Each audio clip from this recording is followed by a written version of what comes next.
Welcome back. You're watching Nation Tonight. We'll be celebrating International Women's Day in a few days from now on the 8th of March. But it seems like most French women might just end up celebrating it today with the country's lawmakers in Versailles voting on the freedom to abort. Now, if the Congress of both the houses gets a 3/5 majority needed for this change, France will become the only country in the world to clearly protect women's right and freedom to abortion under law. President Emmanuel Macron had pledged last year to enshrine abortion, which, by the way, has been legal in France since 1975, into the country's constitution after the US Supreme Court verdict on Roe versus Wade case, allowing states to ban or curtail abortion. French feminist Simone de Beauvoir had once said, "All oppression creates a state of war, and abortion has divided the world, women included, over its necessity." Now, if today there will be many women who will be celebrating this historic move, there are several people around the world who also have their reservations against abortion. They say the right of life or the child to live cannot be curtailed. The Vatican, in fact, ahead of this vote, which is happening as we speak in France, has said that nobody has the right to take life. Let's decode this for you and let's understand what exactly is happening in France. On the broadcast, I'm joined by Mr. François Gautier. He's a senior French journalist. Mr. Gautier, good evening. Namaskar. Thank you very much for joining us on Mirror Now. Let me start by understanding from you what exactly is happening in France. For many women, not just in France, but across the world, this is a historic day when we are expecting the French government to make abortion a constitutional right for women. But there are several, just like the Vatican said, who are also opposing this move. What's the general sense in France today?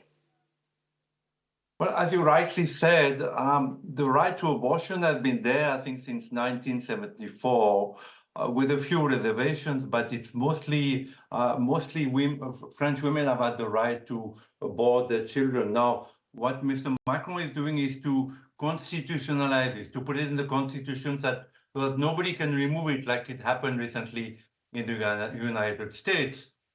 It's also a bit of political move because the elections are coming soon, and Mr. Macron is trying to divide the different parties. He was expecting the right and the far right to oppose the right to abortion because they all belong to the Catholic far right in France, and the Catholics are against abortion. The Pope himself, France is a Catholic country, predominantly Catholic country. I was brought up as a Catholic. Most of France is, doesn't practice necessarily, but, has recognized themselves as Catholic. So the Pope is against abortion. So Mr. Macron was expecting to divide the political parties and to tell the French people, look, Mrs. Le Pen, who's the head of the far right in France, is against the right of women to keep or to abort their child. So this is the thing. But of course, there is a larger debate. When is a child, in Indian parlance, in Indian spirituality, when does a child have a soul? When does a child, begin to become, a boy or a girl? So this is what the debate is at the moment. But Mr. Macron is a very clever man, and I personally think he's a very good politician. So he's been using the right to abortion, which 86% of France seems to be approving. This is a huge majority. So he's practically sure to win, although the debate is going at the moment in Palais de Versailles, which was the home of the kings of France, Louis XIV, the 15th, till Louis XVI, who was beheaded by the French people. It's a very royal place, so Mr. Macron chose this place to kind of, have the crown on his own head, when he's practically sure that both the houses, the lower and the higher house, which is like the French Lok Sabha and the French Rajya Sabha, are probably going to pass this law because it's politically correct and it's supported by all the left parties, the far left parties, the women liberation parties, all the movements, LBJ movement. Yeah. So this is a very politically correct move, and Mr. Macron is going to get. It's interesting, Mr. Gautier, that you say this, that you bring the fact that President Macron is perhaps doing it as a political symbolism because, I was tracking this on social media, and as we speak, that voting is going to happen, and we will get some sort of decision anytime soon.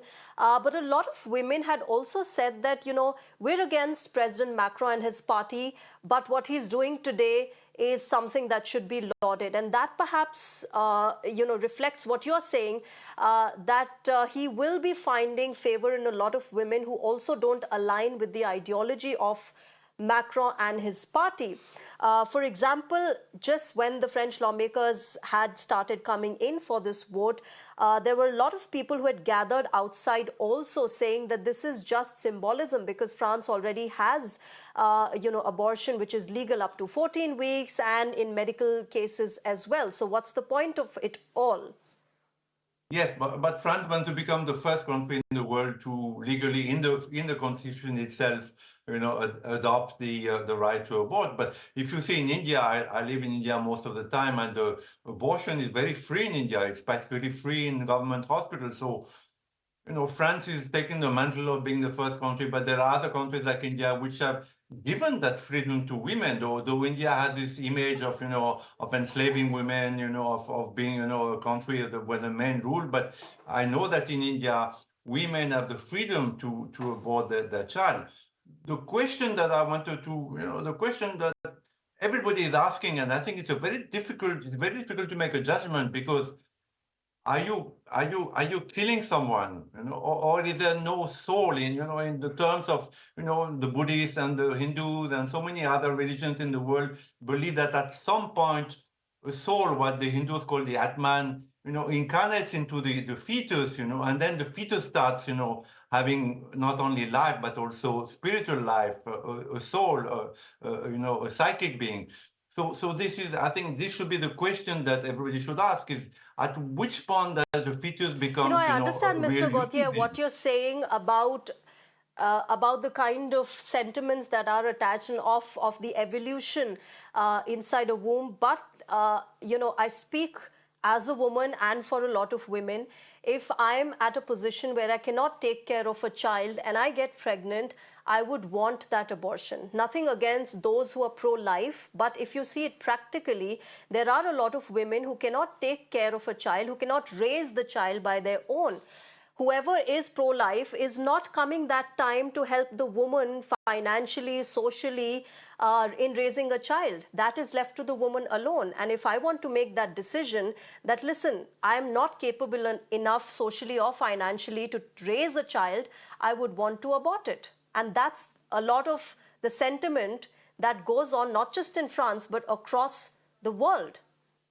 Absolutely, absolutely. I believe you're right. And I believe most women in the world, whether they are Indians or Christians or Buddhists, they believe the same, that a woman should have the right to terminate the life of a child for any reason. And I think France is after all, France was the first country who brought the revolution. I mean, the French Revolution, set the tone for the entire Europe and most of the world. So the French are always in the avant-garde of things. So I think in that way, we should praise not only Mr. Macron, but the French people and the French women for being the pioneer of freedom. Okay, my last question to you, Mr. Gautier. 4 days back, we did see the Senate, voting in favor of enshrining the abortion, the freedom of abortion into the French constitution. But how do you see that panning out today? A crucial vote that is there. Do you think that the Macron government has the numbers and it's going to be smooth sailing for them? Yeah, it's mostly political debate. It's mostly, show and symbolic. But I think this law is bound to be passed, and like it happens in India. I don't know if you've been to the Lok Sabha. That people want to talk and they'll make a debate. But actually, it's a fait accompli at the French. Yes. It's going to be passed, and Mr. Macron will get the benefits, political benefits out of this. Rightfully, probably, because he will make France the first country in the world to adopt the right to abortion in the constitution of France, so that nobody can ever, it's like when the death penalty was abolished, in France before many countries, before England, before many other countries. One thing is the constitution, nobody can go back and say, let us reintroduce again the death penalty. So Mr. Macron will have, in history books, will be the man who gave women the right to terminate the lives of their children. Right. And of course, this comes after that US verdict on Roe versus Wade case. Also, many say that this is just a progressive reaction to that. But, whether it is a reaction or a political symbolism, the fact of the matter is that it is coming in for women. It should come for women so that the women's health and women's right and freedom of abortion is preserved through the world. Thank you very much, Mr. François Gautier, for joining us on Mirror Now tonight and sharing your perspective on this big historic move that we're expecting from France to come in any time now.